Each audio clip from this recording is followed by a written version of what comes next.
Last time on the Spectrum One new podcast. thing from the last time I spoke to you to this time is this fucker's medicated. I actually did a post on my Instagram page, and it was this really great infograph that says autism and depression, and it was like a Venn diagram going, here are the symptoms that are common to both. Yeah. If I have zero information, zero ability to process information, Right. and I have an inflammatory headline, I can get away with using fragments of information, twisting information, not providing evidence to support the acute emotional state that I've already been put in thanks to the headline. Actually, it's funny, I learned most of my social skills from video games. Yeah, I learned all of mine from sitcoms, which is why I think everything should be wrapped up in 30 minutes. I feel sorry for your wife. She's not. Yeah, she's okay with it. Yeah. We know that CEOs and top end of town are pretty greedy. Even though they don't need the money, they want more money. So talking about how bad the jokes are and you can't make a joke about that topic, but they're still having a conversation about that topic. And then the next cultural thing is, are you actually offended, or do you feel like you should be offended? And now, part 2.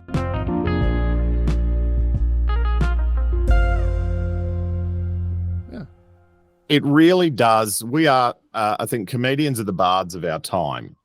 Right. We talk about and spread social messages, and we are aware of changing culture, and sometimes precede a culture change. Because we kind of see what's on the horizon.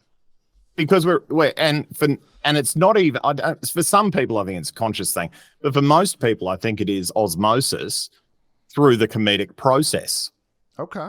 Of how do I look at the things that are grating people? Like we had, there are some great female comedians that were talking well before the feminist movement about equality, about both gender and pay equality, and talking about, the experience of being a woman in a man's world. And that was almost like an icebreaker to society going, yeah, I relate to that, as for women going, yeah, I relate to that. And to men going, oh, is that how my wife feels? Is that how my partner feels? Is that how my sister feels? What about my mum? Mm-hmm. To go, I had no idea that world existed, but you've presented it in a safe way where I don't feel threatened to actually think about things that are not part of my world. Right. I agree with you. Like even when, because I mentioned before, like if somebody says a joke in bad taste, even if two people go and watch that comedian, they don't like anything he says, they're totally offended by it, they're still driving home talking about the jokes. Yes, they're talking about how bad the jokes are and you can't make a joke about that topic, but they're still having a conversation about that topic. And then the next cultural thing is, are you actually offended, or do you feel like you should be offended? Yeah, that's, I have to watch social media shit way too much, honestly. Like all of my references are, I watched a video on something. But I was watching a comedian that was basically failing, or at least it looked like it, right? Like, I don't think any so you've seen my video. It's good. Yes, I have. It was wonderful. You really handled that woman in that crowd beautifully. But so this comic was saying something about his girlfriend or whatever, and this woman in the audience yelled out, well, she should have dumped you. And he said, well, the best part is I got to divorce her first because that's my right. But then she said, fuck you, dude. You have no right to treat a woman that way. Now, clearly she was drunk and you could hear it in the voice and all that. But his responses were really they were just going downhill, right? Like all of his responses, he was trying to play to his joke a little bit. But it was just, she's getting upset for his ex-girlfriend. And like he's directly saying, my ex-girlfriend used to X, right? Used to do something he didn't like. Well, this woman's getting upset for the ex ex-girlfriend, trying to defend the ex-girlfriend. Why? Well, that sounds like projecting to me. Yeah, like, okay, maybe I she had think, a bad relationship or shit, but like she got upset for the girl she never met. So I'm just going to flag something here, right? So we're talking about a comedian that was having a go at his ex-partner, and a woman in the audience got upset. Now, I'm just going to flag that we are 3 men having a conversation about a woman being offended about the oppression of another woman or the treatment of another woman. So just flagging, it would be interesting to have a woman's perspective on this joke as well, to see how that, because our lived experience is very different. And I can so as a man in society, and this is, I did not always think this way because it was not part of my world. Now, understand the example of being offended for someone else, and I feel like you're right. She was, on the surface, it looks like she was getting offended for the on behalf of the ex-partner, right? But I see the feminist and equality move, or I hate the word feminist, but it's about equality, really.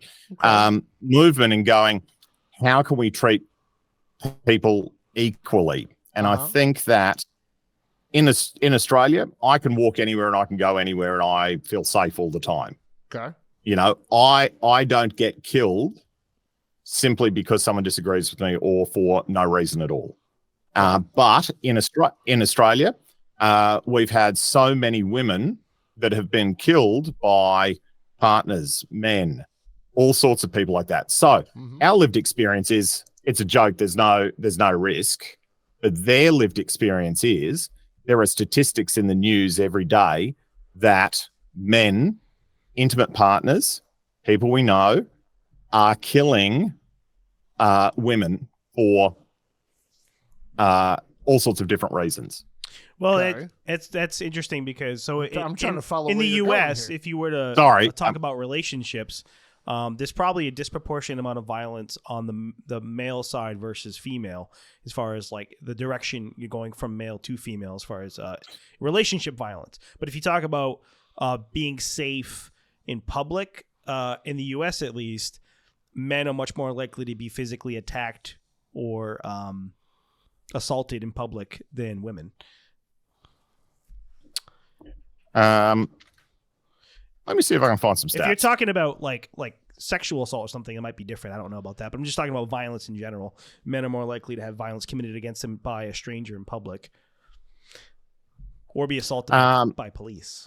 Yeah, I can't talk about the US, but what I was saying with all of that is that for that percentage of the population, it's for them, they feel a life or death situation. Yeah, let me see. But I would say that women might have a harder time defending themselves, though. I know where you're going. In general, because like if you're in the U.S., men are attacked more often, but it also like depends on the person. You know, if a woman is attacked, how much more likely is it that she's going to be able to defend herself as easily? So I don't know. So, Steve, with all due respect, and I'm not dismissing what you just said, but I'm still fixated on what Ben was saying. No, go for it. I probably see if I can sum it up real quick.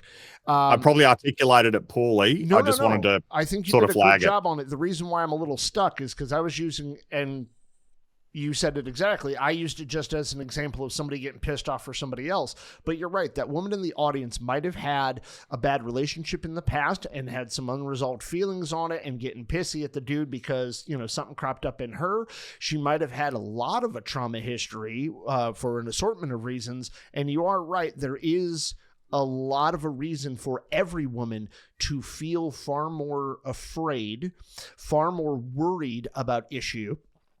Whether the stats are 100% on that or not, Steve, that's most women feel that way for whatever reason. Well, I brought it up because you was talking about relationship within the context of a relationship, and I was pointing out outside of a relationship. Right. If you're just talking about like going out in public, you're more likely to be attacked. Well, and also men don't report special abuse when a woman is beating them for an assortment of stigmatic reasons.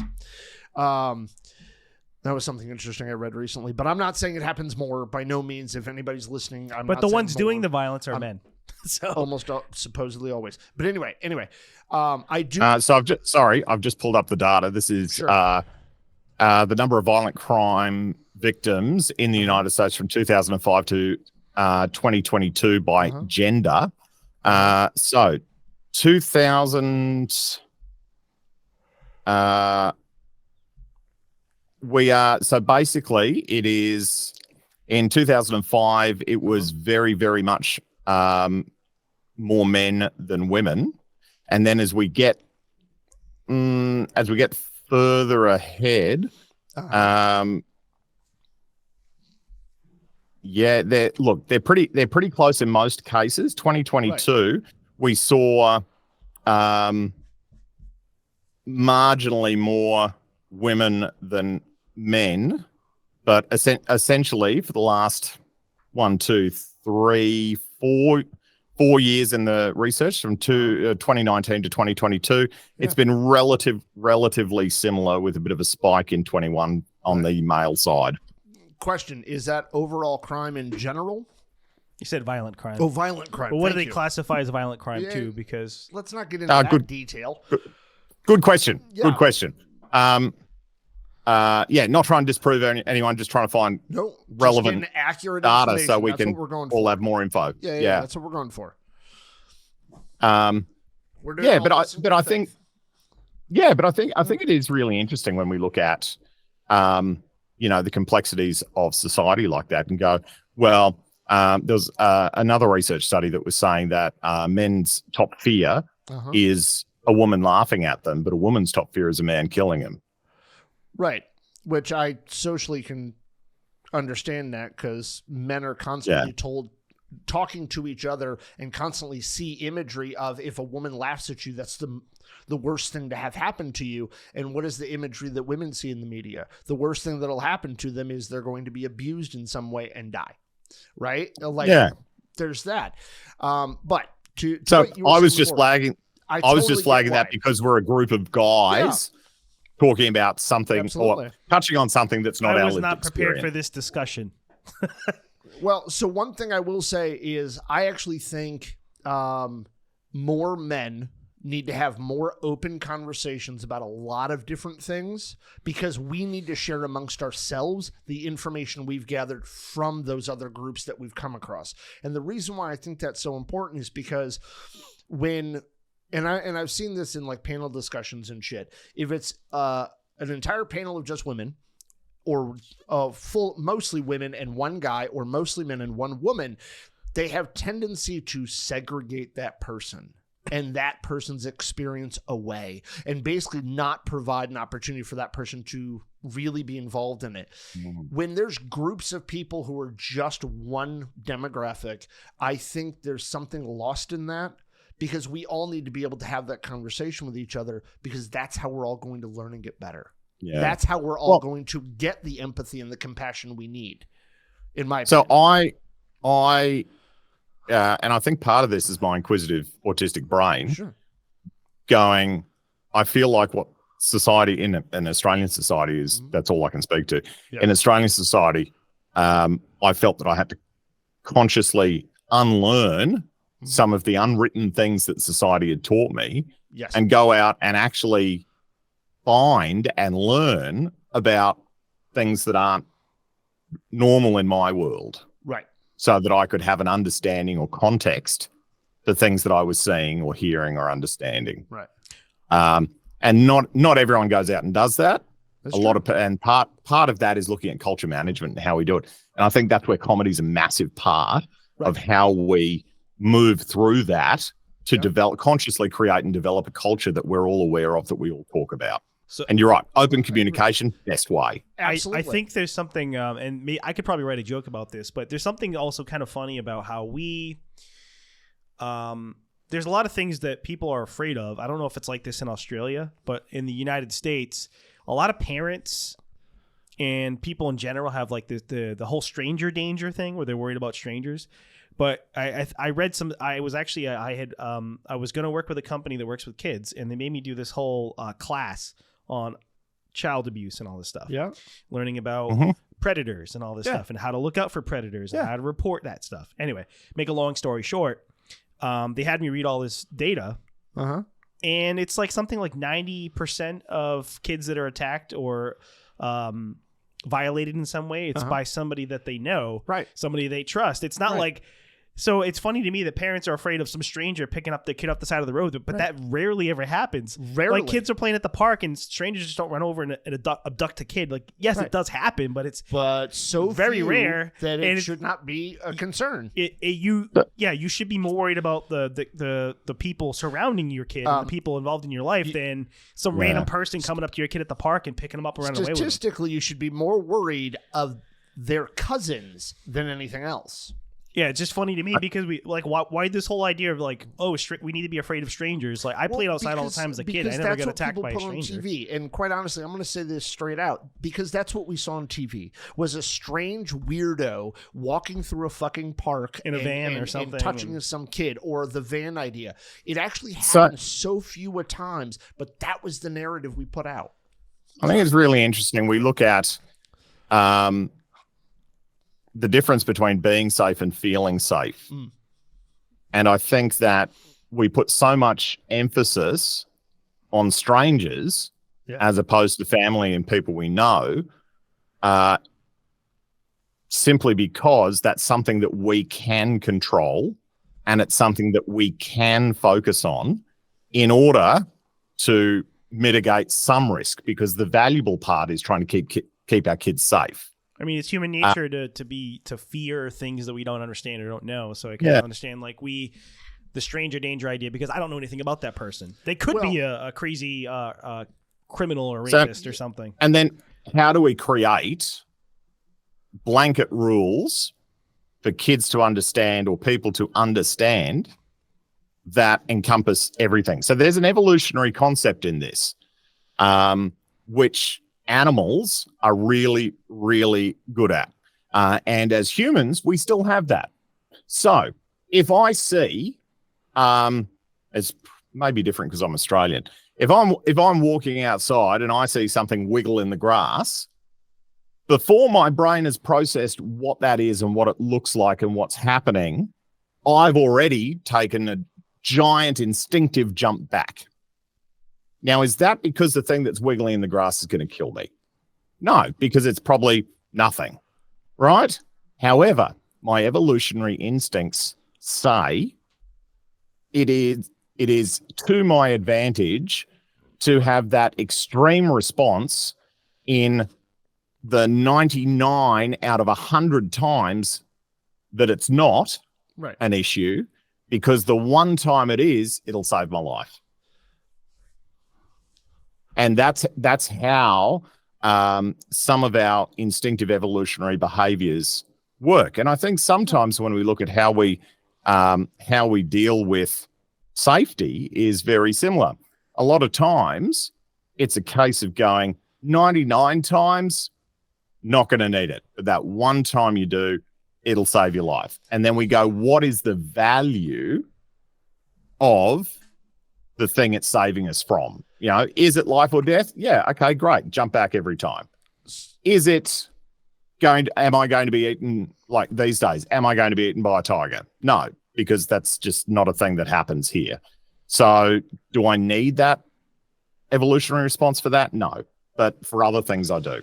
So I think that's interesting with how our brains work and process. So you're absolutely correct on all of that, and you're absolutely right. We need to have it. But when we have things that are manipulating that cause us to fear the one time the guy who walks funny down the street, but we're fearing every guy who walks funny down the street because, they're different than us. And actually, I'm not even saying 100%. this. I'm not even just saying this for like people like us, because autistic people, anybody who's neurodivergent, we act a little different than other people. And sometimes we speak a little different, and somebody's going to make an assumption because they watch some fucking cop show where that happened. But let's take this to a larger scale than just people who act a little different. It's the same reason why some of this stigma exists about African-American men, black men, and both of our societies. I'm assuming the same stereotype exists there. The same thing is when you're a guy and you walk up to a bar and you ask for a beer and there's a woman next to you and you go, "Hi, how are you?" She automatically assumes stranger danger. You're not asking hi. You're trying to hit on her immediately. It's that same, we've built people conditioned responses that prey on that prey on the idea, gotta be safe all the time. I think. Why don't we learn how to evaluate those situations better? I think that situations like that, as men, partly we can take some responsibility of that. When we talk about masculinity, I think this is totally off topic, not an expert on this topic, just my thoughts. Neither am I. I think that we have got caught up with performative masculinity as opposed to useful masculinity. So I think if you look at it, it is really useful to care for other people around you, whether you know them or not, to have the value to make sure that everyone around you is safe. So therefore, we can step up in any social situation to make sure that it's relatively safe and no one's being weird and everyone's okay, whether they look the same or not. Before you continue, I just wanted to point this out. When you guys were talking about people being afraid of like people that we would consider weird, creepy, I use air quotes because what does that mean? Right. But you had just said weird too. There was a George Carlin joke that reminded me of, and he was talking about phrases we say that are kind of funny. Right. And he's like, "It's the quiet ones you got to watch." Right. And his joke was, "I guarantee while you're staring at a quiet one, a noisy one will fucking kill you." Yeah. So I think I know what you're talking about there. You lost me when you were like performative masculinity. You lost me on that. But I think sorry. When I performative masculinity, like toxic masculinity, it's people trying to be the big tough competitive alpha because I don't think that's helpful to anyone, is to have someone walk in with big bravado and attitude and this, that, and the other to try and be boss. Call it swinging their dick around. That's not helpful, and also to anyone. Usually people who would qualify as an actual alpha, even though I think the whole terminology is fucking stupid, but anybody who I tried to use another one. Anybody who actually qualifies to somebody that we would probably agree is more of an alpha male, right, probably wouldn't actually act like that. Usually they'd have their shit more under control. Right. They're not going to walk around and swing their dick around. They're going to just quietly, be more stoic and... So that's why I tried to label it as maybe performative masculinity, because I feel like dick swinging is a performative thing that lacks substance and is ego driven. Yeah, and I think that peacocking. That works. Yeah. So and I also look at, in these social situations, what do we have control of? What can we do to help another person in a social situation? And part of that is going, how can we include someone that's a little bit different to learn more about them? How can we, make a conversation group bigger so that we can all share and all feel safe in that moment and connect with each other so that we can understand? So this goes back to what I was just talking about everybody being able to have these conversations regardless and open up what experiences we bring to the table. Like, even if it's not our lived experience, people who are female, you're friends with them, maybe dated them, maybe married to one now, maybe you have daughters. I know he's dated people. I have daughters. I have 2 sons. I've dated people, but we can bring the experiences that we've learned through them, and we can share with one another as men, but also in all directions of all demographics, but in the situation of like going to a bar, right? we can include that person who acts a little different, that everybody in the room is going, ooh, that's a weirdo.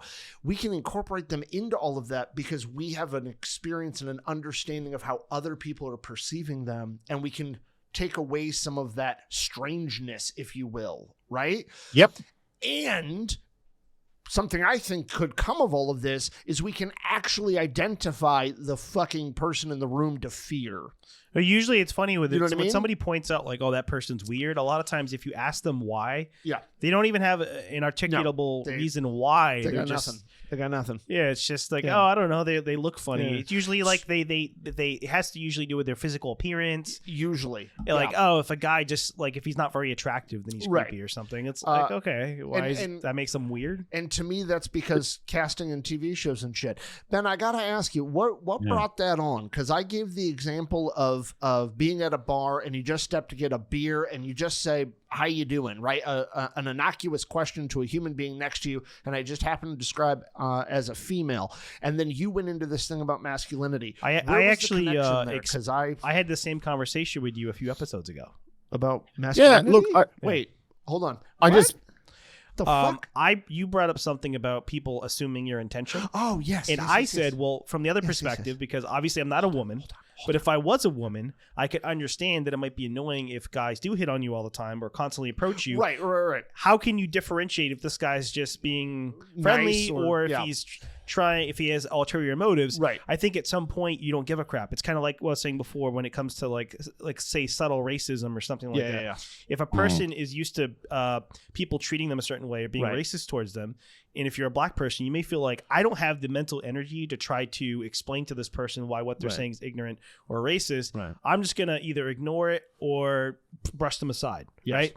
Yep. So a woman might act the same way in that situation. No, you may agreed. not be trying to proposition her. Right. But if she's an attractive woman who gets hit on all the time, she might just be like, I don't want to be she just fucking makes bothered. the assumption. Unfortunately, you're also treating somebody else poorly because of somebody else's behavior, which is, I think, socially, it's something we all need to fucking knock that shit off. I'm not saying that it's not. Yeah. I'm just saying it's understandable why somebody would feel that way. I got you.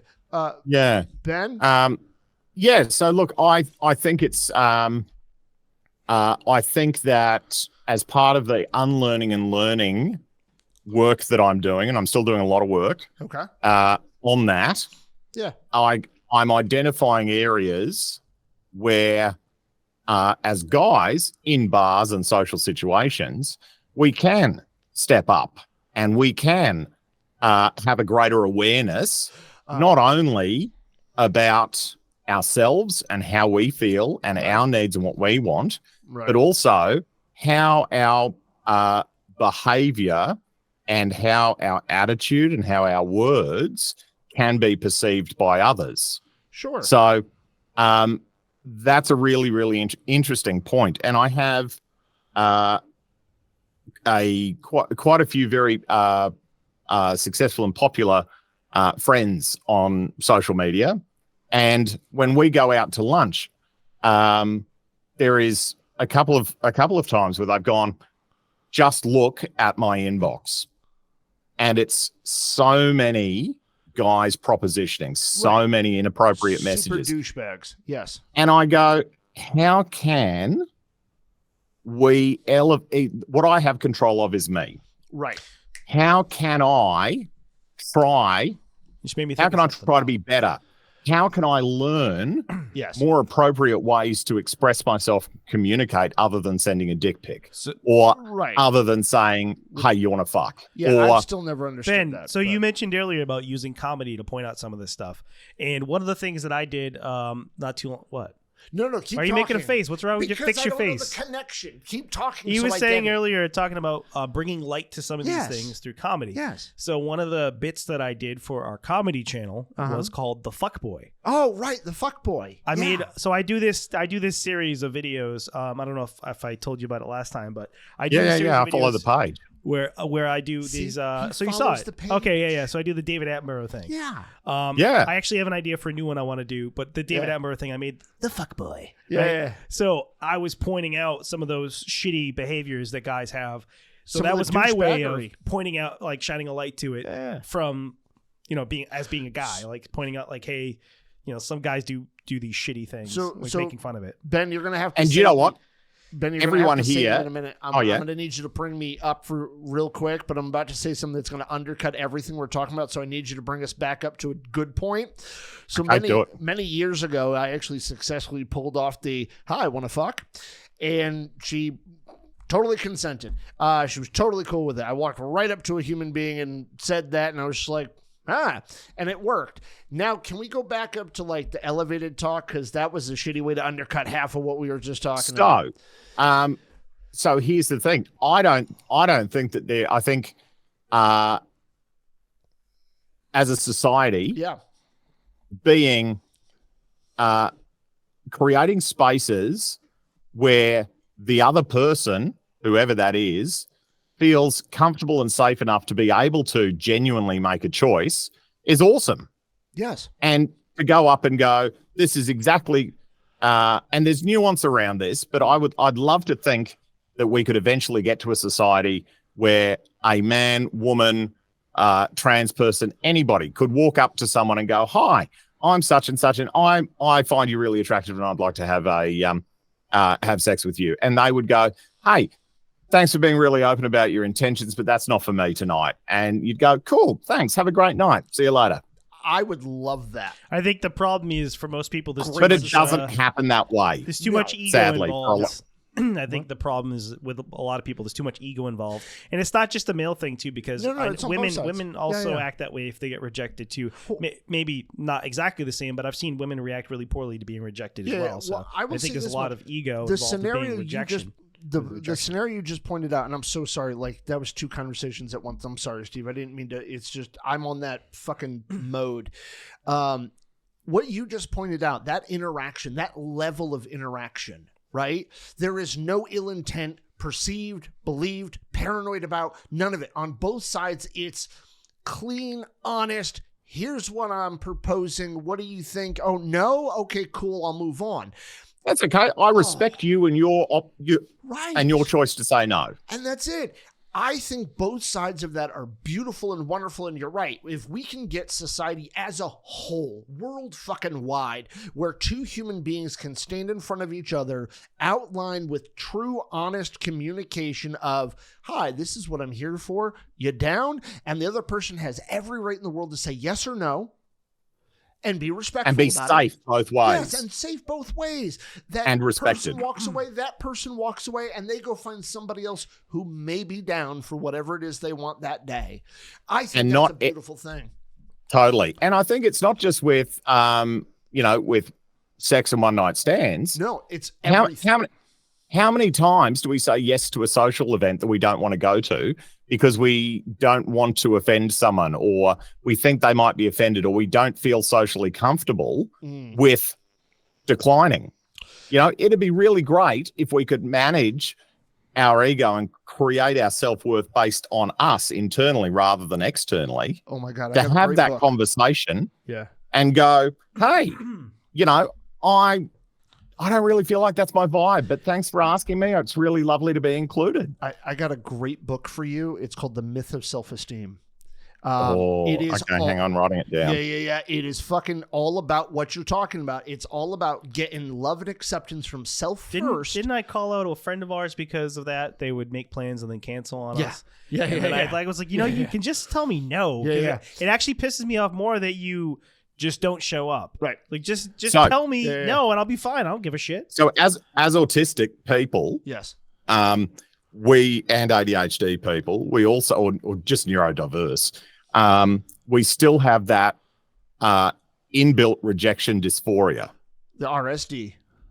And a lot of times it's really hard, and I struggle with it too. Sometimes my brain's got enough power to cope with that, and sometimes it doesn't.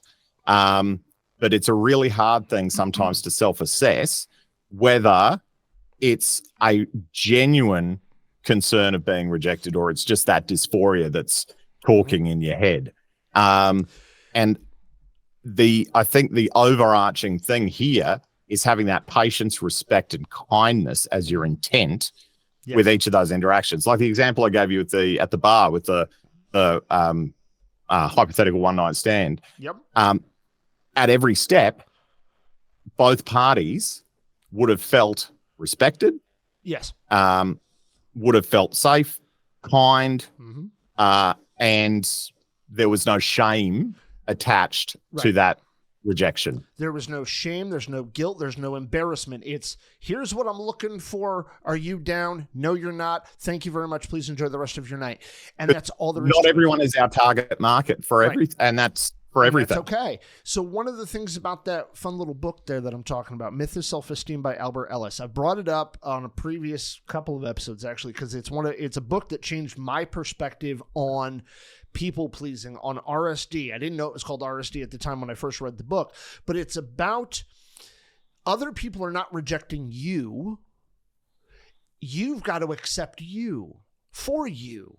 So when you're asking somebody else for something, you don't have to worry about them saying yes or no, because you're still accepting you. So there's no worry about being rejected by the one person who should always be there for you. So it's about unconditional love, unconditional acceptance. And unfortunately, most of societies now, Albert Ellis broke it down based on American society, but just about all societies, there's a trained, conditioned, conditional love and acceptance from others.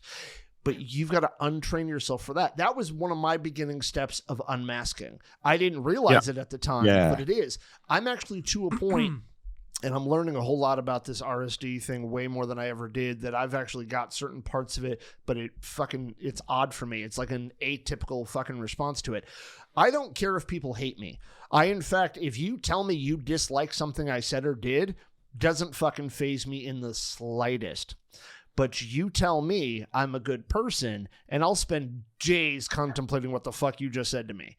Which is a weird response, but it kind of works towards that RSD kind of thing, because when I read that book and I kind of started to get some self-love, self-acceptance, I didn't care that other people didn't want to hang out with me anymore, or that other people got offended by something I said, because I'm like, but am I offended by what I said? Am I okay with the consequences of them being offended? Yeah, I'm okay with it, because I still like me. There's still good qualities for me. I don't need them to approve of me anymore. And I love the framework. Oh, yeah. I love the framework that you've put around that. And then part of me also goes,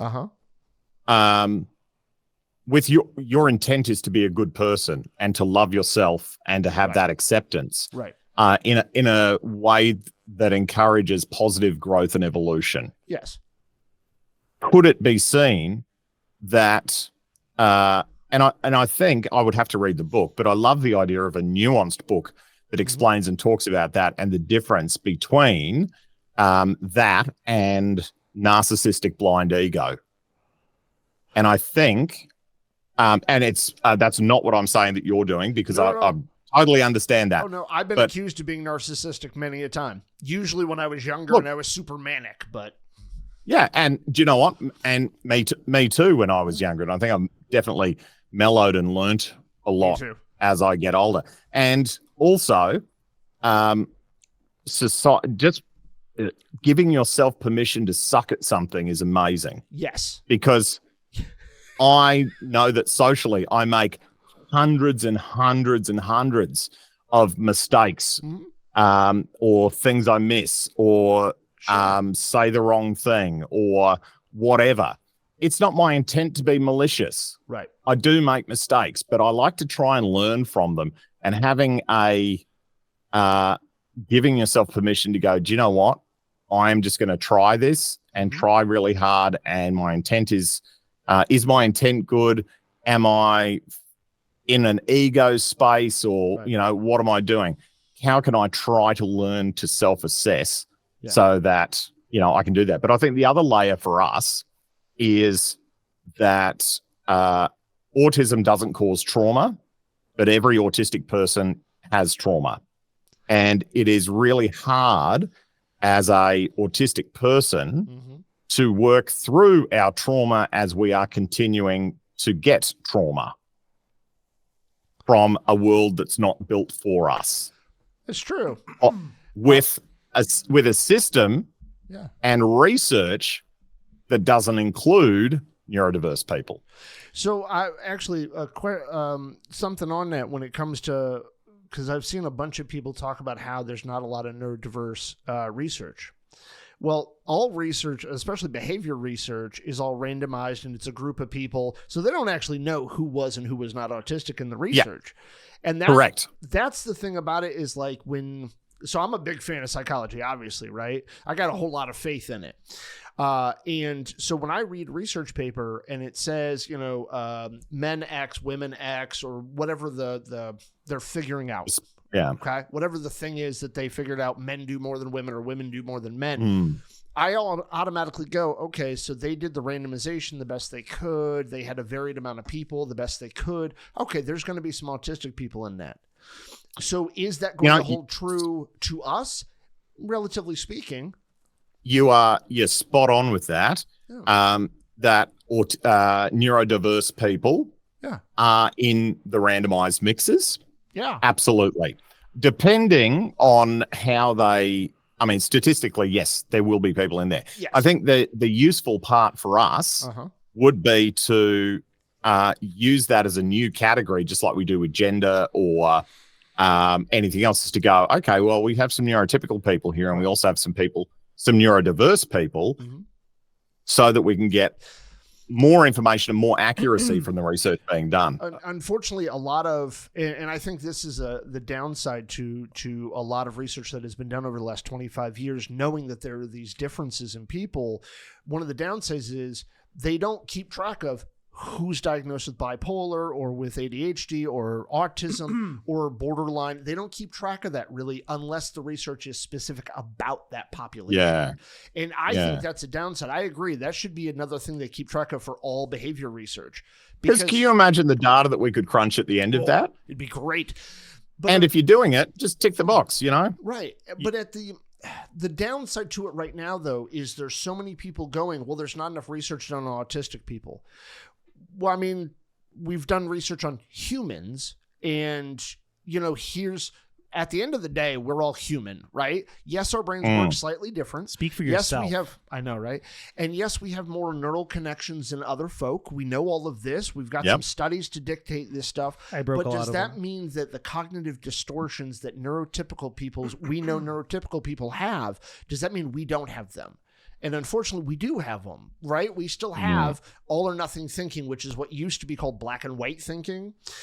We still have mental filtering, which is where we're more likely to remember things that are negative than positive. We still do fortune telling. We still have a fallacy of change. We still have, by the way, I can name off most of them, but we still have those because we're human. Right. And somebody said to me, autistic anxiety is worse than neurotypical anxiety. And I said, first and foremost, how in the fuck would you evaluate that? Like, what scale would you fucking use for that? And two, where is the research that has anything to do with that? Right. I just thought it was very interesting. They made this statement, and then they said pain is worse for people with autism. I don't know if that's true, and I don't know if there's research out there that says that or not. There's a lot of times people have tendency to dismiss behavior research because they're like, well, it doesn't specifically say autist. Oh, okay. It doesn't specifically say that, but honestly, it's because it's relatively a newer category of enough people saying that they have neurodiversity. We're actually a much bigger community now. Honestly, 25, 30 years ago, the only people, most of us would not have been diagnosed autistic 20, 30 years ago. Honestly, most of us wouldn't have been. Most people who are level 1 right now wouldn't have been diagnosed with that. Granted, there was a different name for level 1, but let's not get into that. But most of us wouldn't even have qualified for it at that time. There was a lack of assessors. The criteria was different. But now there's a bigger community. Where was I going? I don't know. Fuck. Sorry, I lost track of my own shit because I was worried that he was getting bored because I wanted to say something about trauma, but you guys were talking, so I'm going to stop myself. I've just sent you the research on pain sensitivity and observer perception of pain in individuals with autistic spectrum disorder. Oh, fucking sweet. When was that study? That was in 2013. Oh, sorry, it was published in 2013 by C.S. Alley. It's a peer-reviewed literature investigating the relationship between pain expression and perception of pain in individuals with ASD. Okay. Not exactly what we were talking about, but the abstract looks kind of close. Yeah, it allows me to read it and look it up a little bit. But it's also not. You are still absolutely correct in the sense that we are still human. Right. It's just we're still working out where that Venn diagram overlaps. Yes. And how can we be better? How can we do better research? Right. The other problem with research in Australia, and I don't know if it's the same in the States, is if there is no profit to the research, it's less likely to be done. Oh, no, guaranteed. And I wouldn't define profit as just somebody making money, because there's some research that is done at colleges just purely so the professor gets to keep their damn job. So they'll jump on whatever fucking fad there is and like over abuse a topic and leave other shit to the wayside. Sorry. When I was at a university, majority of the professors were focusing on toxic masculinity. And like, that makes sense. Well, no, but I was looking at some of the names of the fucking papers and shit, and it's like, why did you even need to research it? We all fucking know we're like conditioned to fucking think we need to be tough guys. Like, we don't need fucking research for that. What we need to know is how do we untrain fuckers from that. But then I suppose the question is with research, and this comes down to the headlines and journalists and things we were talking about before, right. is if we already know that, just using your toxic masculinity example, if we already know that toxic masculinity is a problem from our lived experience and what's happening in the world around us, we aren't the people that we need to convince, because we are already convinced. Right. So what data and information do we need to help convince those people who are not convinced and who it is not their lived experience to identify that this is still a genuine social problem, so that we can push that change forward? So I think of it in marketing terms of I'm not every target market, but sometimes I need to change the information that I'm providing to speak to a target market that I'm not part of. So part of me goes, when we go, that's stupid research, why would you do that? You know what? 100%. There is a lot of stupid research out there. Absolutely. But then sometimes there's some research that goes, why did we do that? And that's because we know about it, but other people who may be in a position of power to change some of this don't. Yeah, and I'm with you on it, because we interviewed somebody who would probably say all research is good to have, because that's what she does. She does research. It's just, to me, like, you can't convince the quarterback that being the super tough guy is a bad idea. You can't convince him of that, because he needs to be that tough guy, because that's what the job requires, right? But that's what the team requires with the culture. Right. And that's kind of the thing when it comes to things like calling something toxic. That's kind of one of the problems I see with it, is when we're defining something as toxic and bad for our society, it held a purpose, it holds a purpose, and we still need to have it in a purpose in a way. Like, we would not want a football player, or American football player, we wouldn't want him to run out on the field and go, I'm so sorry, I have to run you over. No. We don't want that, right? We want our team to win. But that football player, go ahead. That football player doesn't need to carry that attitude off the field. Right. And that's where the education needs to come in, is when to use, when not to. And I think that applies to so many fucking things in our society. When to use, when not to. And Ben, I'm going to stop both of us right now and go, Steve, trauma? Oh, no, just Ben was talking earlier about all autistic people have trauma. Yeah. And then you were talking about the workplace before, and I was thinking about a lot of the trauma that I have based on working with different companies, different corporations, and the way that I was treated in different aspects, and how that ties in with what you guys were saying about a proposition for sex, or any type of proposition, or just any interaction with two people, just being honest about what they want. Right. I hope that we can get to a point someday when companies, when they're hiring people, are actually fucking honest about their expectations. Oh, yeah. And actually honest about what they're looking for, and actually honest about what they want out of you as an employee. Because as somebody who doesn't always understand what the fuck they want from me, it's very irritating, and it can be traumatic to work for companies and think that you're doing everything that they want you to do, and then find out that they have some problem with something that you're doing or some type of behavior. And then when you ask for clarification, you ask for help, and there's no guidance, there's no explanation. It's just, well, you should know. Right. You should just know. You should know. The fuck does that mean? So we have an organization here in Australia called Amaze Autism. And it's a really wonderful organization that is creating social scripts and tools for autistic people before they go into job interviews, and if they are working for someone else, to sort of help level up and navigate some of the more complex parts of social interaction, social hierarchy, and corporate hierarchy within an employee in a place of employment. What was that on? Did they show those people on Love on the Spectrum?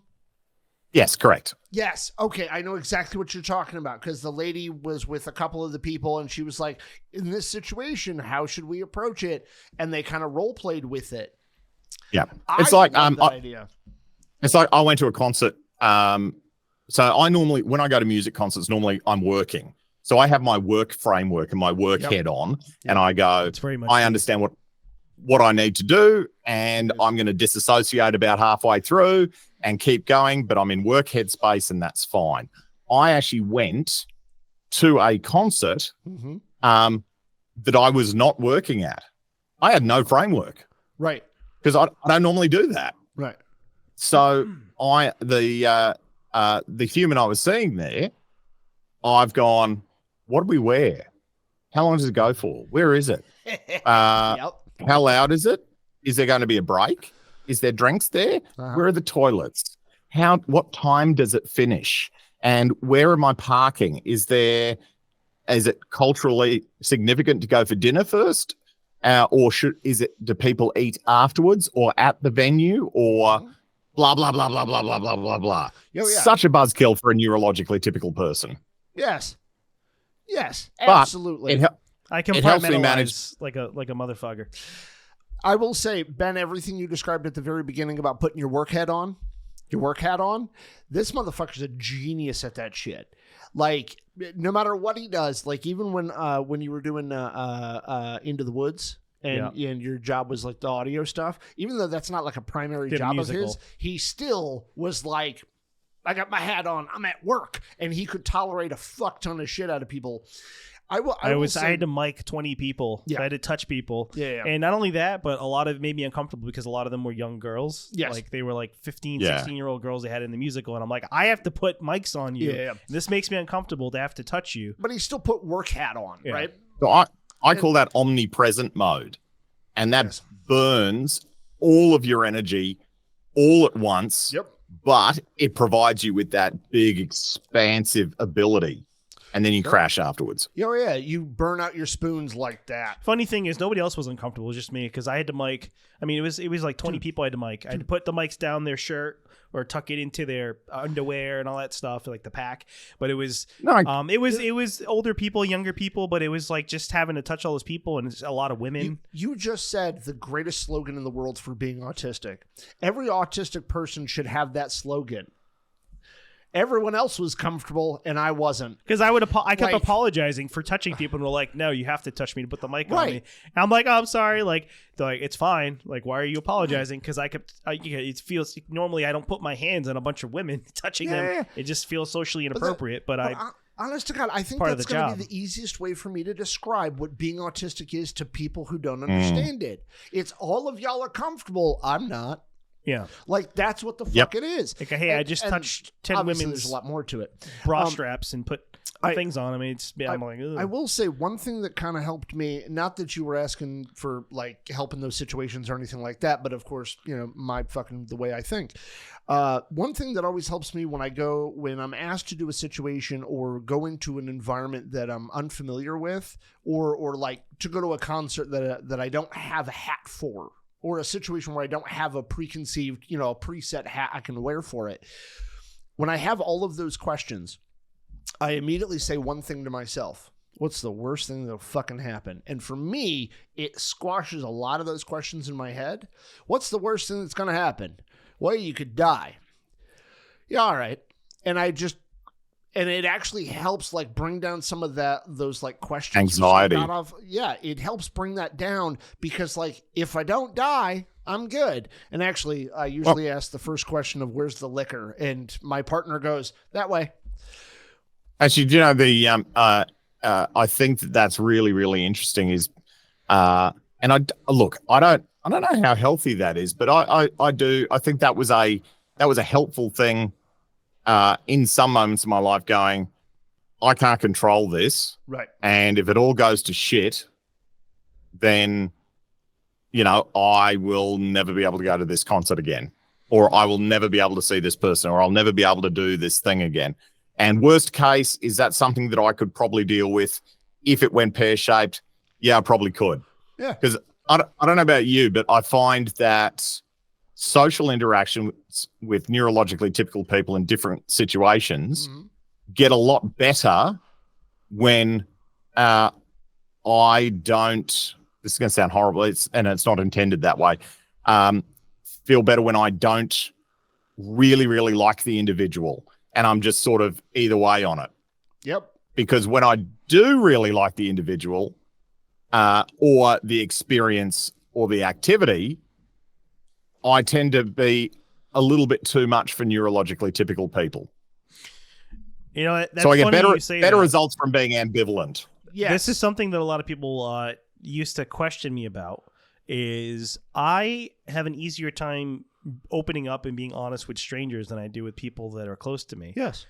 And other people sometimes find that strange, and it's like, because I don't give a shit about what that person thinks. Right. But if I actually care about you or I like you, then I'm worried about your opinion of me. Right. So then I'm scared that I'm going to be rejected eventually because I'm waiting for another shoe to drop. So I can tell my fucking darkest secrets to some random person at a bar because I don't care what they think. But then why do people like you when you don't care more? Do you know what I mean? Well, that's because of their own people-pleasing fucking, you know, rejection sensitivity, honestly. Yeah. I mean, it's the same in my world. I get it. Yeah, I mean, if you act ambivalent towards somebody else, they're going to be trying hard to impress you, even though you're sitting there like, I'm acting ambivalent, so you don't reject me. I host trivia on Thursday nights. Oh, by the way, that's not definitive. That's my opinion. I get hecklers sometimes, right? I host trivia on Thursday nights. I get hecklers sometimes, and I usually will make fun of the hecklers if they start yelling out shit or saying something inappropriate. But that actually usually wins them over by me insulting them. Yes. Then they're on my side now. Yeah. They laugh at whatever I said about them, and I've never had a heckler get mad after I poked fun at them. Usually, I make fun of them, and then they either shut up or then they go back and forth with me a little bit. But they usually laugh. Right. So, but that's that social contract as well.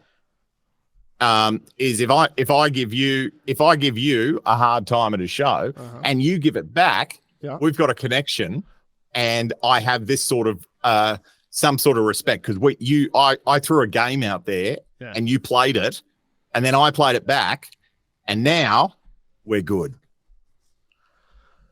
Yeah, it gets uncomfortable for me when people start getting up in my shit, though. Sometimes drunk men or women will come up and they'll just start getting close to me and talking to me about stuff that I don't care about. And that's what makes me uncomfortable. Start trying to have a conversation with me about Limp Bizkit or new metal from the early 2000s. Well, I'm like, dude, I don't care. If your biscuit limp, don't dunk it so long. That's exactly right. That's how you keep it in the right place. Now, on to Smashing Pumpkins. That's always fun. Here's what was I going to say? What was that? fucking gonna say? Oh, yeah. Like, nice. give me a second. I'm resetting. All right. Fucking. Let's imagine the fucking wheel is going around. All right. Hold on. A really big edit point. Oh, I just hit the reset switch. So what I was trying to say was, because like you guys worry about offending people, upsetting people, whatnot, and you've seen me in public. Like shit just flies out of my mouth, and I don't give a rat's fuck if I'm offending anybody or anything. The downside to that is people I care about a great deal sometimes don't know that I give a shit, because it's just so easy for me to just be like, nah, fuck yourself. I would say also that sometimes you might make people that you care about uncomfortable. No, I do. Because they're with you when you're acting that way. Well, yes. So, but I don't, but that like doesn't even occur to me, because like if because you being an asshole might also reflect poorly on me. I know, but what the fuck do you care about a stranger? That doesn't like, and he's right. Oh, no. I make other people uncomfortable. I don't mean to. It's just like in your case of like being heckled, right? If I'm at a bar and somebody says something flippant, I'm just gonna, whatever thought comes to my head, and I'm just gonna say it. Like, I don't care if this person likes me or dislikes me, right? Yeah. But he's right. Other people have had actually that's one of the reasons why my ex-wife is my ex-wife. She didn't fucking like that I just pop off at the mouth. My current wife loves it though. It's great. Well, you got to find your people, whoever is. That's part of it too. Find your people, and I think one of the struggles in our performance capacity is it took me a long time to learn and work out, and I'm still and again better than I was, still working it out, still growing, still learning. Arm's length, acquaintances, arm's length, people I regularly see out in the world, arm's length audience, and people like that. Got a framework. Super. Got a hat for that. Yep. Closer than that, close friends, interpersonal relationships. I'm still totally in the dark. I still feel like I've got a certain amount of skills, but I feel like I don't have enough skills to be confident or comfortable, not only within me, but to feel secure in having that long-term interpersonal relationship. And I think a lot of autistic people feel that way as well, that we spend so much time and energy trying to deal with people we don't care about out in the world so we can function and buy milk and, get a job and a house and stuff like that, that we actually, and that we neglect. It's a joke. I know. We neglect those interpersonal skills. Right. So I think a lot of times we feel like that's definitely where our shortage is. And that becomes more and more apparent the older we get, because they're the relationships that everyone else is in their 20th year or 30th year of friendship. Right. And we're still going, I don't know. Yeah. I have someone on Discord I spoke to for 20 years. Does that count? I found out over the years that most of the people that I have had close relationships with turned out to be neurodivergent. So like I went out with a friend I haven't seen in about 6 or 7 years, but we used to hang out all the time. And he contacted me out of the blue and just said, "Hey, I'd like to come over and hang out." We went out for dinner, and he told me, "Hey, by the way, I'm on medication for ADHD now." And I'm like, but it seems like everybody in my life, I had a roommate for a long time who moved in with me. He needed a place to stay. We were really close friends. We lived together for like 4 or 5 years. He's autistic. Like everybody that I found out that I was close to, it turns out that I collected other neurodivergent people. Those are the people that I actually had close friendships with. And a lot of times I didn't even know, or they didn't know. We just happened to click for some reason. And I found out later the reason why we get along is because we had something shared in the way in which we see the special world. Interest, or we were able to just go back and forth and talk about shit, or people I could sit and play video games with. And I will say it's also a matter of like when we run into them in our lives. Like, Ben, you're talking about, still in your process of growth, and you're expanding quite a lot recently, and you're growing as best you can to incorporate more. I think that's a great thing. I mean, my journey when it came to some of that started 12, 13 years ago. And if I had met my current fiance, who I've talked about on the show many a time, if I had met her even 6 months prior to when I met her, things would not be where they are now. And I know Totally. that. And part of that is I had to come to a certain point because I was not always this amazing, smart, funny, good-looking guy. I was once a horrible, horrible asshole. No comment, please. Anyway, I was once a really bad, ignorant, bigoted, fucking prejudiced asshole. And one of the... Oh, go ahead. Yeah, no, I was going to say, I feel like when I was much younger, I was like that too. And I think a lot of that was because when you're autistic and you don't understand the world, right, you mimic. Yes. In order to fit in. Yes. So I think part of that was me being ignorant and part of that was me mimicking what was seen as powerful or together or organized in a society. Right. And no matter what the reason, that was wrong. So like you, we've worked through it and we're still continuing to grow. Getting to a point. I used to mimic people around me, and I think at some point you would do something that would bother somebody, and then I would start to analyze, well, why am I doing that anyway? Right. And then you start to think about it, well, I'm acting this way. I've always thought about, like, do I act a certain way? Is that really me? Who am I actually? Or am I just copying all the behaviors of other people? Because throughout my life, most of the time, I just have picked up on the habits and the mannerisms and the way of speaking that people around me have done, or mimicking people that I saw in we're just trying television. to fit in. Yeah. Right. And then I'm just saying that at some point, like if you upset somebody or you offend somebody, that's when I started to change those behaviors, because I didn't really think about it up until the point when it caused a problem. And then I'd be like, well, why am I doing that? Maybe I shouldn't do that. I brought up Dennis Leary earlier, and one of the reasons why I always held on to him so much is because of his level of not give a fuck. And because I've always been as emotional as I am, and we talked about it in a previous episode about how emotional I truly feel like I am. I was trying to hide it all the time. He keeps a box of tissues next to his bed. I really do, because I fucking cry at commercials and shit. If there's a dad... Oh, for that reason. Yeah. Okay, good. Yeah. Oh, yeah, that reason. Yeah. The other thing, I'm too old for that now. I'm too old to keep it next to my bed now. Now I'm too tired for that shit. What's a Pornhub? Anyway, so when I was younger, I was trying to be like the presentation. Why is my ex-hamster dead? That's right. I was trying to be the presentation of Dennis Leary on a stage. Cool, confident, not give a fuck. Just, I know what's going on. And I mimicked that so hardcore. I denied my own emotions. I denied showing other people I gave a shit. I mean, there's other examples that I used as well that I kind of amalgamated to this person who just always seemed like they were smart, asshole, not give a shit. And I thought that's what being an adult was for a long time.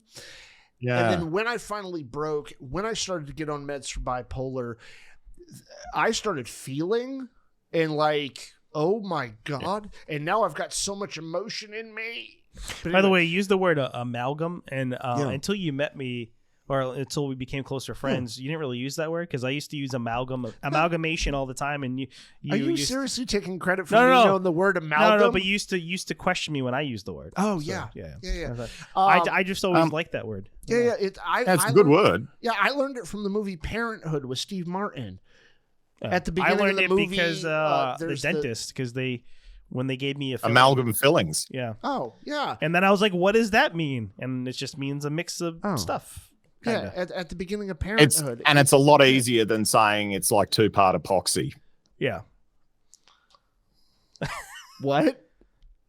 Two-part epoxy is an amalgamation of two chemicals that you rub together to make a super, super strong bond. Oh, right. Yeah. That was the bond of autistic brothers that can never be broken. Yeah, so that was, but it can be forgotten. Oh, I was supposed to do that with you. There we go. Sorry, my bad. I missed that social cue. No, that's all right. That's all right. It's like a joke, except Tism powers activate. Yeah, right there. Oh, Tism powers. Yay. Okay, that one I got. All right. Fuck. Yeah. And if there were three of us, we'd have a human. I don't know. Anyway. There's our rejection right there. He's yeah. Yeah. What the fuck was that? $10, Ben, when we get off this chat, he's going to be like, I think we made Ben uncomfortable. No, I think he's just like. And I'm not even going to question it. I'm going to be like, you know what? If Ben was offended, he might have wanted to tell us, because there's no other way to know. And I would. I don't. Good. And I think I think it's really interesting how much we are almost idolizing not giving a fuck. Yes. And I'm in my head, I'm trying to go, is there, because I take not giving a fuck as an ignorance to the world around you, as opposed to a strength and awareness of oneself. Because I think that having an ignorance to the world around you isn't necessarily as healthy as having that inner freedom to be independent of the good opinion of others. Say that again? But I don't.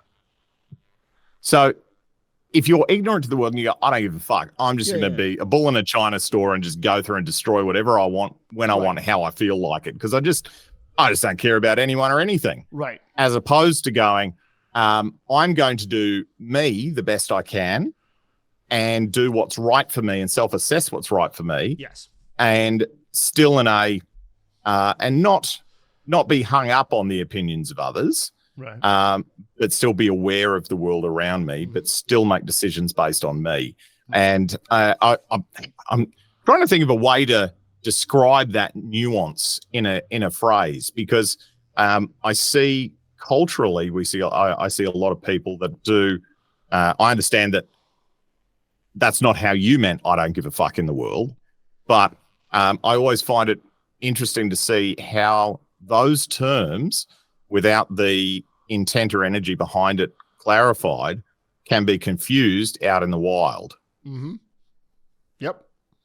Yeah. So, but it's an easy way to explain it. Yeah. No, and I actually find that attitude of I don't give a fuck, I find it to be weak. I find it to be a super weakness.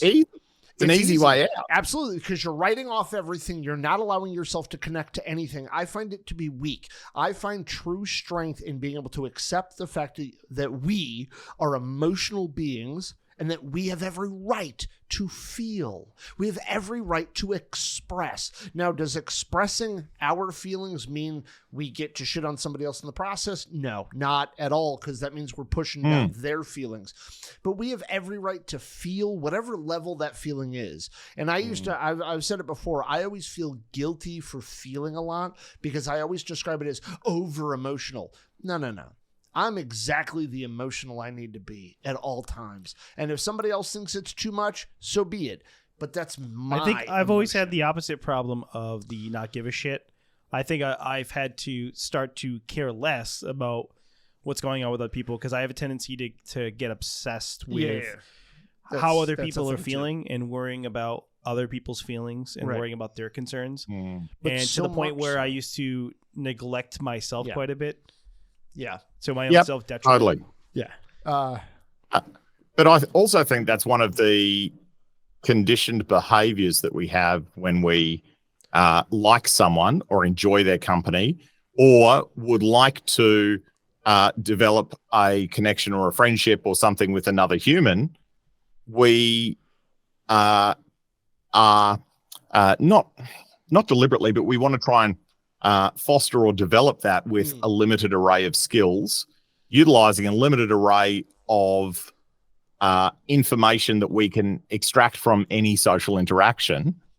So sometimes, and I know I do it, and I've seen other autistic people do it as well, they will sacrifice themselves and make that person or that interaction or that experience or that group more of a priority than it is for the group to have you in it. They have a hard time setting boundaries. Yeah, that's a boundary setting thing. Yeah. It's not valuing your own time. You're sacrificing yourself, your time, and your energy because you want people to like you. You want people to accept you.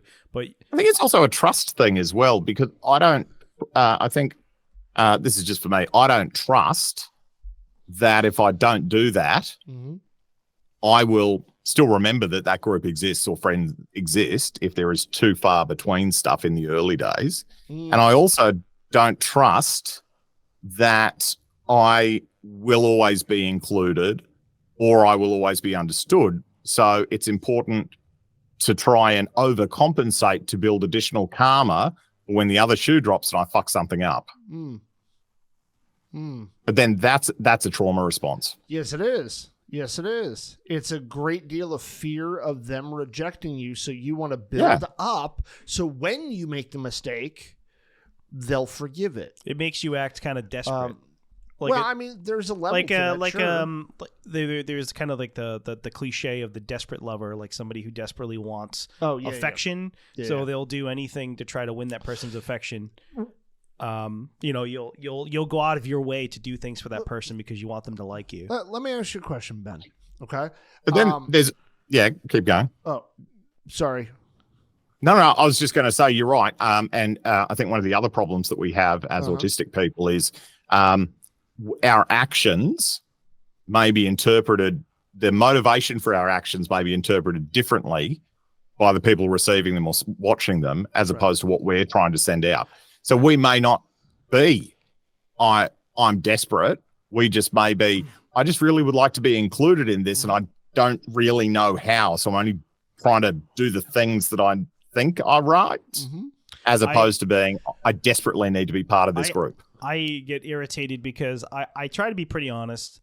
I'm not the type of person who usually lies quite a bit, or at least there's a difference between like being mistaken or being wrong versus intentionally lying, right? So I try to be, I'm wrong sometimes and I make mistakes, but I try not to be intentionally deceitful or manipulate or lie to people. So when people do accuse me of it, it kind of bothers me. It hurts me.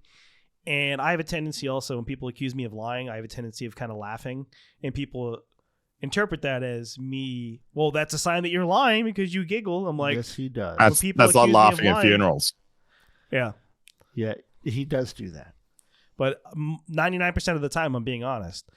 If I'm lying to somebody, it's usually because I'm playing a joke on them or I'm pranking them or something. But I don't usually lie to be deceitful or deceptive. What's I gonna say? Okay, let me ask you a question on because you were talking about like saving up your karma or like building up your karma there. Did I get that right? Yeah. Because I know this. That was the example I got. Yeah. Yeah, I know this cat does it too. Not as much as he used to, but I know this cat does it sometimes too. And this is going to be a really direct question, Ben. So you can tell me to go fuck myself if I push a little bit too. He's going to anyway, Ben. Yeah, I'm going. I'm going to do it anyway. Those tissues are there for a reason. Are they the bigger man-sized ones? Yes, he's got Jergens for jerkins. Oh, Jesus! Oh, wow! Oh, I was waiting for the fucking joke. All right. So, at least the skin's soft. You know how I know I'm about to say something serious because he fucking does tiny little jokes. His right hand is very soft anyway. All right. It's the one he shakes my hand with. The saving up karma thing, okay? And you can answer this if you want to or not. The saving up karma thing, has it worked? Or is it more energy and more time and effort of your part for very little return on it? So the only return, anecdotally, yes, the only return is at the time I'm earning the karma, I feel better about a possible negative future. But like totally internal. But this much time. Totally. Right?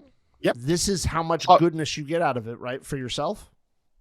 Yeah. And it's totally to dispel. It's all me. It's got nothing to do with the outside world. Absolutely nothing. Yeah. And if I were to clinically look at it, you'd go, well, you're going to be fucked either way if something happens. So just be you. But it's an inbuilt pattern that's really hard to manage or self-manage or change when you go, okay, this is the framework that the last 20 years and society and experience has built to do this. And even though it doesn't work or it may not be the most effective, altering that, we also need trust in that whatever we're altering it to is going to be better and not worse. So that's and again, this is all an internal conversation. None of this completely happens to the outside world. Yeah, no. But you were kind of touching on where I was going with that. Why not save it up for you opposed to saving it up for them? And instead of saving up it as karma for them to forgive you, how about you save it up as karma to forgive yourself? Well, look, I think that's a really great point. And I think that. I'm sorry. Did that sound like therapy? I just realized that might have sounded that way. I'm so sorry, Ben. I wasn't. No. I think that touches on a really important thing as well, which is, as autistic people, sometimes we have greater problems externally and socially because we don't forgive ourselves. Right. And we think we should have known better because we see neurologically typical people doing it so easily, and we are comparing our social skills, our consciously learnt, created, and managed social skills with the rest of society who does it intuitively. Is that kind of like people with body dysmorphia, like when especially young girls look at photos on Instagram and Photoshop girls in magazines, and they can't live up to this unrealistic ideal because those pictures aren't real anyway. Right. And we can't hold ourselves to neurotypical standards, which are unrealistic for us. So, and I was about to point out, because you just said the comparison to neurotypical, we think they get it easier and quicker and better. We think that they don't have the same kind of internalized thought process. I'm going to tell you, because I'm the kind of asshole who asks that bullshit question on a regular basis, they struggle with it just like we do. The same conversations I hear autistic people talk about, that internalized struggle about being wanted and loved and having people like us, and the problems that we have and the things we say and the worries of all of these things, I hear them say the same fucking shit. Now, granted, I just might be talking about to a whole lot of undiagnosed, neurodiverse folk. So then if that is the case, I see a lower level of social anxiety, a higher level of control and awareness compared to autistic people. So look, they may still have those problems, but I feel like they almost learn and edit and evolve social skills faster and more efficiently than us, possibly. It seems like most neurotypical people are more socially aware without as much energy. For me to be as socially aware, maybe that's it. It's like I need a bigger battery, right? And that's the major difference. So it's more processing power. Good point. We have to learn, and we can't do it for longer. Yeah, we have to learn social skills through a cognitive process of teaching ourselves and practicing and rehearsing, and they seem to just kind of get, while it's like they're running on multi cores more efficiently. Yes, exactly. But while we as and I'm going to be specific about autism, I'm not going to incorporate the rest of neurodivergence in this. We as autistic people, it's far easier for us to run a logic train on a subject than it is for them. They have to think about the emotional implication of it. We don't. Yep. They have to think about all of these other things and how people will be affected by it. No, we can run a logic train on any topic and go from point A to point Z and hit on a bunch of shit. And then get accused of being an asshole for being insensitive. But if we're talking to ourselves, other autistic people, we can run through that whole subject matter and talk about it. But they have all these other things. There are definitely some massive advantages. Yeah. And I think we were talking, one of the interesting things is in a society, being able to build a community that you are with is essential to survival and progress and all of that. And that's the struggle of autistic people, is building those wide enough networks in order to function the way society has been designed. Because we need other people to help us, just like they do.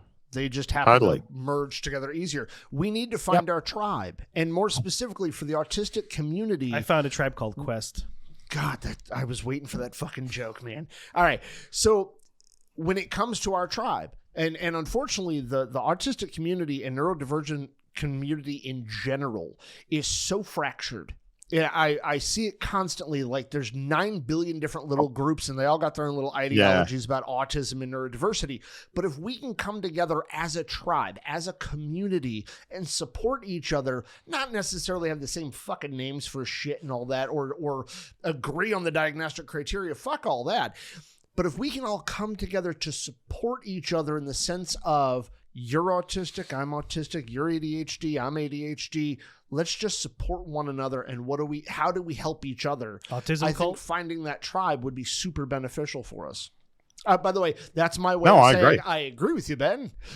I think if we had an autistic cult, I'm long-winded. I picture the scene from Monty Python and the Holy Grail, and it's like, well, I'm the king. Well, I didn't vote for you. Like that would be the autistic cult. Like, you're the leader. Why is he the leader? I didn't vote for him. Oh, I love all that. of our problems totally. with authority. That'd be great. Oh, because most of us have problems with hierarchies and shit, and like, I don't think we could ever nominate That's a why president for it'd the be autism hilarious community. if we had an autism cult, because nobody would agree who would lead None it. of us would. But I think that's part of why we have so many maybe fractured communism groups. was waiting for autism. Ooh, There you go. Fascinating idea right there. Yeah, look, communism's okay, but I really think it's got a lot of red flags. Oh yeah. Yeah, that's right. Well, I think every governmental system that we know of, every economic system that we know of currently has enough red flags to each one of them. Yeah, that's why I got to pick and choose bits and create something that's new where we Yes. don't hate people. We got to come up with something that doesn't hurt. Yeah, I think when you were talking about having a group of autistic people together to support each other, Yeah. when I talk about conscious kindness, which is a relatively, it's an evolving concept for me. Mm-hmm. It's not easy, but the concept is if we just listen to people and help meet their needs of all people, everyone gets along better and we move forward better. Yes. More better. And no one's left out. So one thing I will say, like a lot of the times people say, but if we're helping all of these people, then somebody has to get left out. The cool part is no, they don't. It's not a zero-sum game. Yeah, nobody has to get left out. I understand. This is Everybody something can that be bothers taken me care all the of. time. It doesn't matter what the discussion is. Anytime you're talking about anything social, cultural, political, people treat everything like it's a zero-sum game. Oh, yeah, always. And for some reason, if you give any attention to one group, that means that another group is somehow left out. But that's not the way the world actually works. Right. Somebody earlier was complaining about, I was on YouTube and some conservative thing popped up and they were saying like, oh, well, who do you think should be the Republican vice president, whatever? And people were voting on it. And somebody in the comments said, just as long as they don't pick somebody based on diversity or something like that, like, oh, because they're a woman or because of that. And I'm like, why does it have to be one or the other? Couldn't it be that someone is talented and they happen to be a woman? Like you can factor their identity and their lived experience into the equation. Why is it one or the other? So if you pick somebody who's a person of color, does it has to be because they're a person of color? Can it be that that's a factor as well as a factor that they're a good candidate? Like, well, that doesn't make any sense to me. I in a past life, I was very anti quotas. Very anti, and I was like, I don't get it. And I think part of that was my autistic brain going, why do we need to impose a forced quota on 50% women on boards or 20% or whatever it is?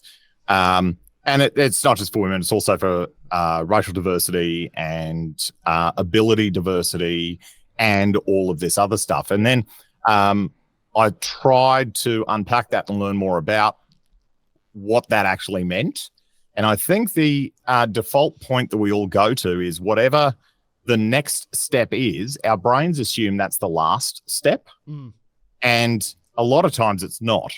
So the concept of having those quotas is our unconscious bias is always toward our lived experience and what we know. So if you have an entire board of older, white, privileged men,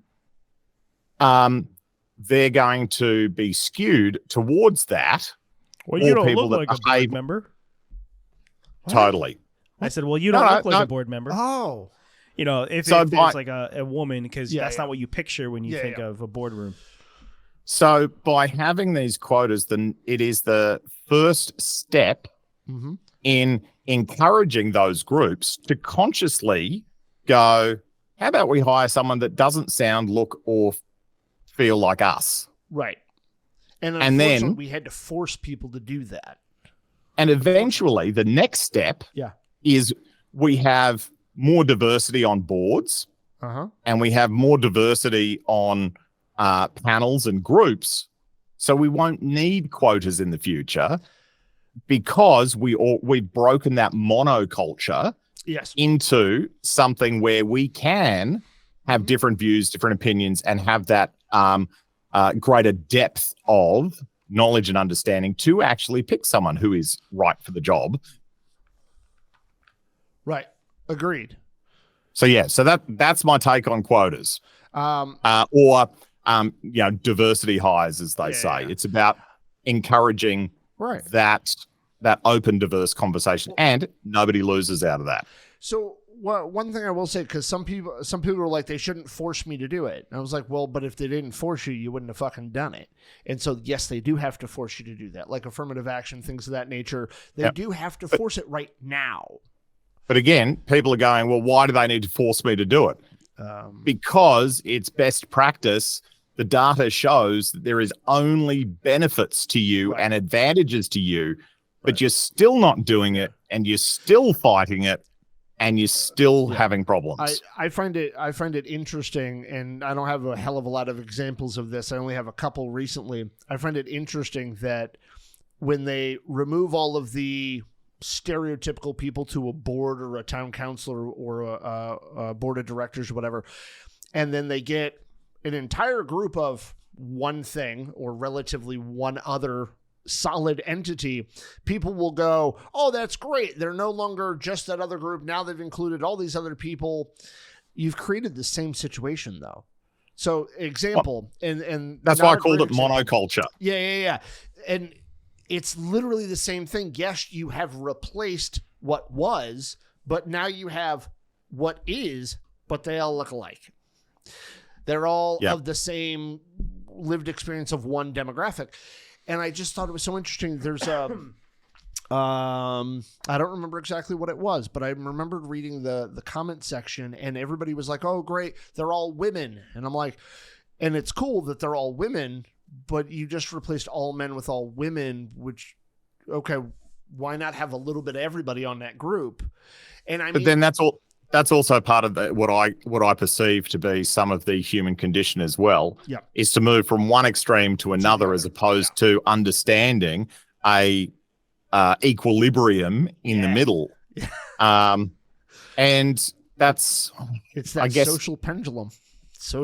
Back and forth. I don't have an answer for that, and I don't have enough data to crunch that, but I see and understand how that Gentlemen, just want to let happen. you know we're approaching the 3-hour mark, so if you would like to continue, we can. I'm just letting you know. We're at 2 hours and 45 minutes. So, look, ADHD, one of the things is time blindness. Ta-da! So this is a 3-episode special, is it? Yes, it is. Okay, so probably about an hour ago, I was. I'm going to put up the whole thing. Yeah, we don't talk about that. Nope. So you can split it into 2 if you want. I'm okay with that. So about an hour ago, I was strategizing in my head about how I was going to talk him into making this a 2-part special, because I think it deserves it. I absolutely believe this kind of. The problem with doing that, and I don't know if we should have this conversation. We probably shouldn't, but we are. The problem with that is finding an appropriate place to split it. Because if somebody's listening to the conversation, where do you break it up and make it make sense when you go back into the conversation in the second one? Because then presumably the person would have had to listen to the previous one. I got an idea on that. Okay. I got an idea. As someone who actually does the putting together. Editing. I will do the editing. I've volunteered to do this shit. Anyway, moving on. So anyway, Ben, we have taken a hell of a lot of time from you, and we should probably try to wrap it up a little bit. Also, I have work in the morning because I know you're like early in the morning. We're way late at night. Yeah, it's also really really great, and this is what happens. I really quite enjoy chatting to you guys. I enjoy talking with you, and I think that it's really lovely to have open conversations with autistic people about what our lived experience is and how things are. Does it mean that we're right or we have the same opinions or thoughts? No, but we have a conversation and we know so much more about each other, and we feel just that little bit less alone, and we have a greater understanding of the world based on our conversations. And that's one of the great things that On the Spectrum podcast does. So thank you so much. Thank you. Thank you. And I didn't make any Australia jokes this time. You didn't. I am so proud of you. Did not make any Australia jokes. Oh my God. There was astrology jokes though. That's Yes, not there was. Australia, but we've got a different theme each time. Yeah, we do. It's great. I love it. I love it. So, Ben, thank you so much for being on the show again. We very much enjoy having you on the show. I definitely want to have you on again.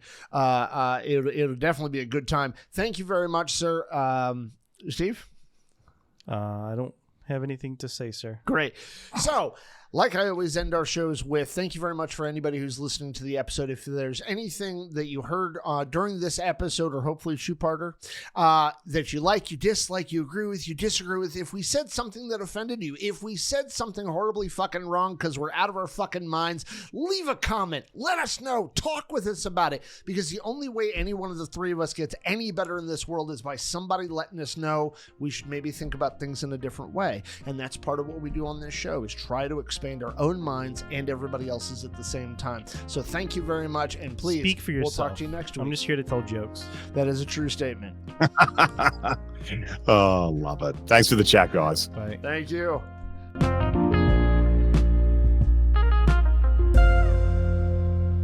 Special thanks to our Patreon subscribers. Thank you, Ray Hansen.